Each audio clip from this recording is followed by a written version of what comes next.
What's going on, everybody? How you doing? Today's video is donation request. This is for Christopher. This is the band TRIUMVIRAT. The song is the March to the Eternal City off of the album Spartacus.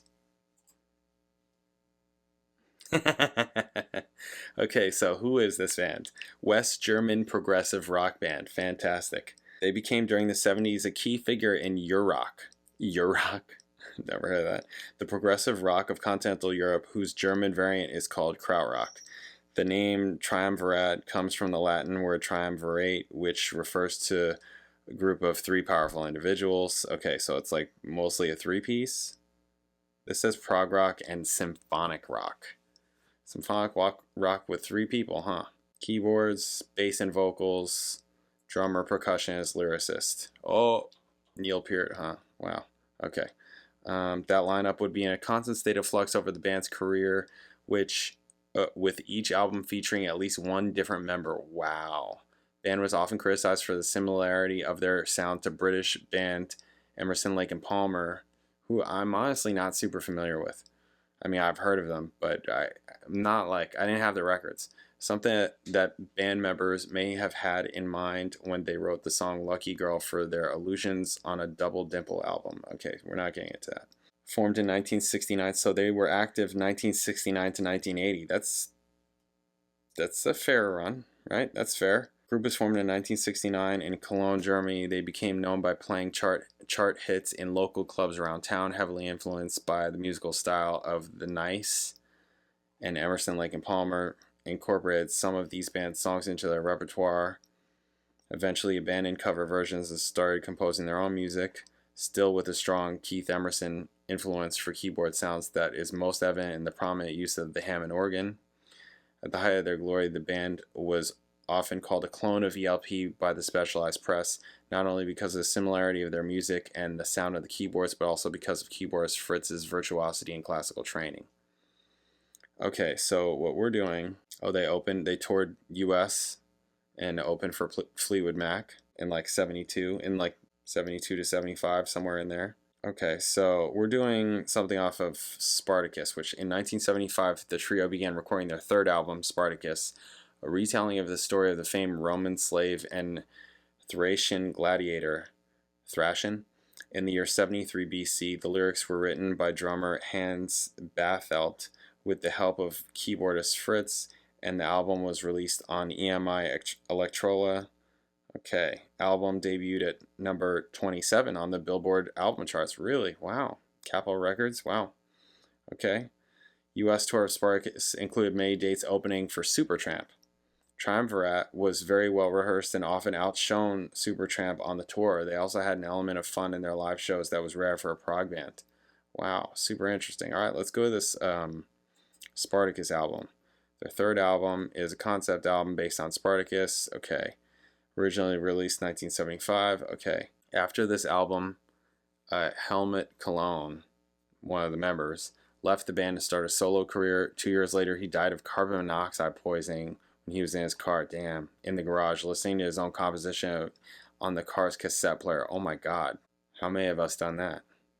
I've definitely done that. In a garage, though, I haven't done that in the garage, but I've certainly listened to stuff in cars all the time. All the time. Wow. Jeez. That used to be like the thing to do, right? In the 90s, even into the 2000s. Like, okay, you're like listening, and how's it sound in the car? That was like an important thing. How's it sound in the car, though? Oh, yeah, it sounds great in the car. All right, well, good. It's too much of this or too little of this. You don't get enough bass. Anyways. Okay, so this is the March of the Eternal City, which is like 3 parts: Dusty Road, Italian Improvisation, and First Success. And it's fairly long, right? Which we can come to expect from Christopher requests. So, all right, I think let's just get to it. Triumvirate, the March to the Eternal City. Let's do it. Bam. Spacey.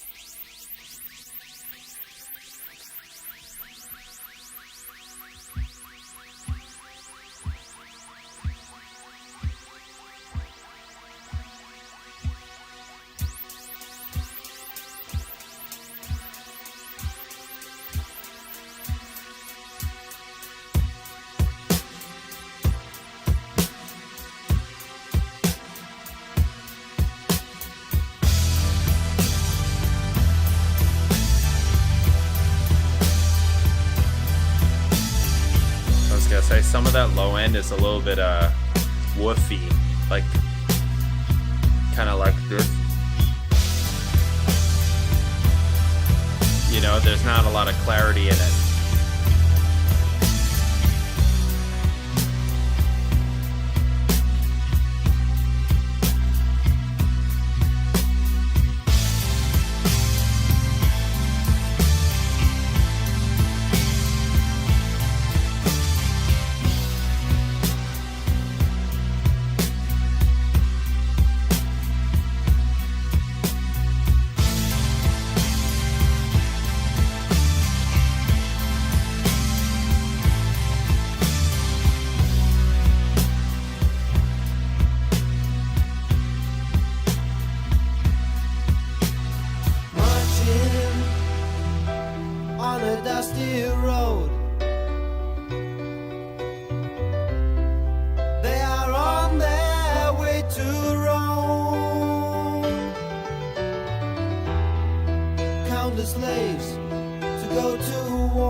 Nothing that's catching me yet. This is not where it's at for me. Sorry. So far. In the sea of blood and bones. Yeah. Sands of time stand still, dying on the dirty road. Spartacus has come to kill.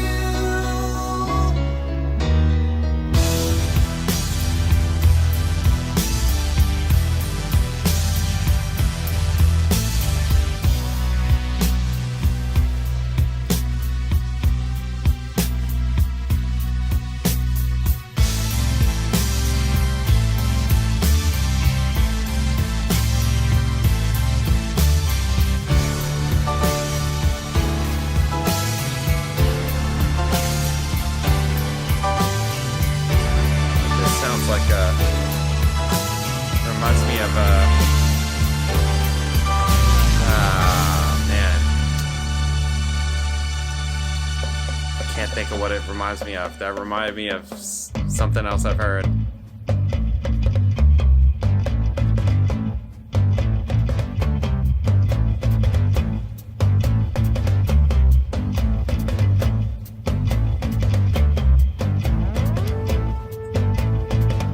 So this must be the Italian improvisation.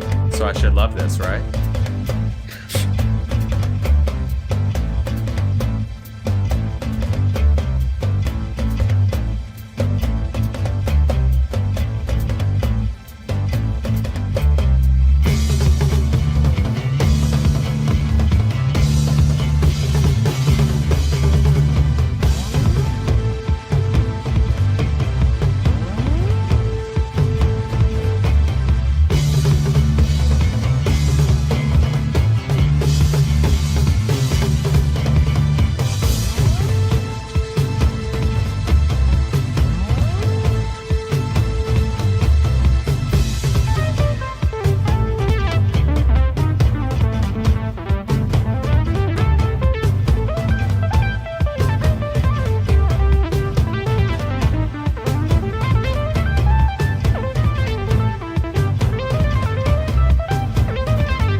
That didn't have enough this for me.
Star 11.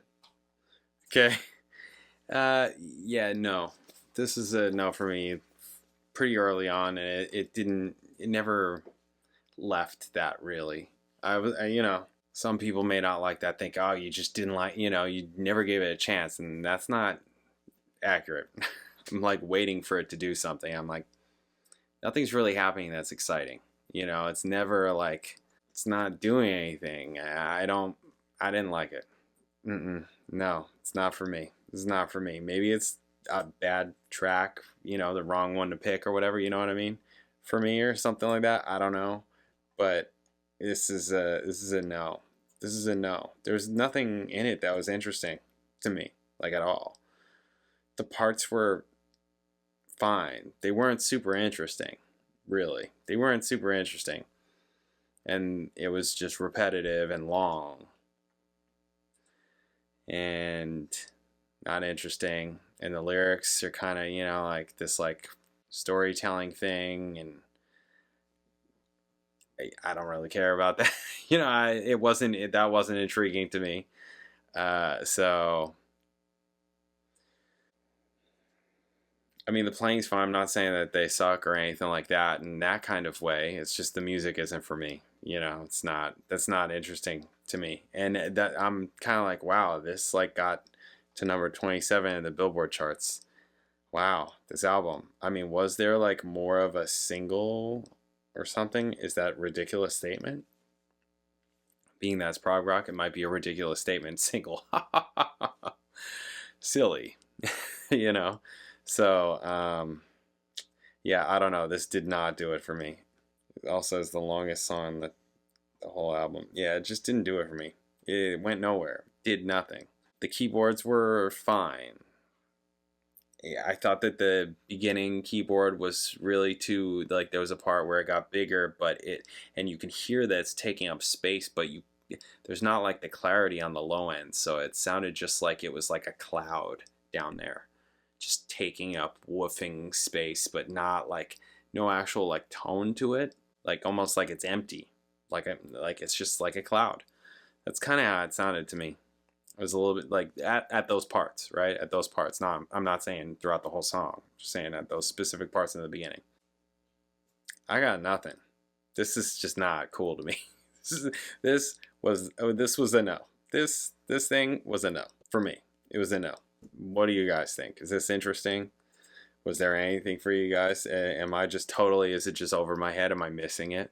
What am I Again, maybe it's the wrong song for me. Maybe it's not like the best beginner song or something like that. There are a lot of times where people say that kind of thing, like, "Oh, they should have started you with this kind of this song or this or this. This isn't a good intro song to this band," type of thing. People say that. I mean, obviously they had some kind of success. They were touring with Supertramp and touring with Fleetwood Mac. So I mean, they had some kind of success, but it's just not for me. Okay, yep. Let me know what you think. I'll catch you in the next video.